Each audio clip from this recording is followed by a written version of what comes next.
Hello everyone, welcome back into this channel. So in this video, I will like to show you the way how to add highlights into important words or sentence on your articles with the Google Doc application. First thing you have to do is just go open your Google Doc application, and it will be like bring you into your documents collections on your Google account. The next thing you need to do is just open the articles or the documents. And if you want to put the highlights into the specific words or specific sentence that you feel that is important, so you just need to decide which area that you want to keep the highlight, and go click this pencils buttons to have an access to edit it.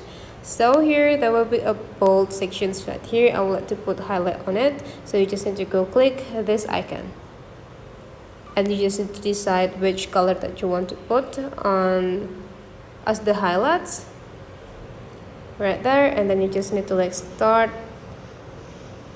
block the area that you want to put the highlights, and then go click this highlights, just go click it, and then you're done. You already got this highlight into the important sentence on your document. So that is the way how to add the highlights into your Google Docs documents. Hopefully this tutorial today is useful for you. Thank you for watching, and I would like to see you for the next tutorial.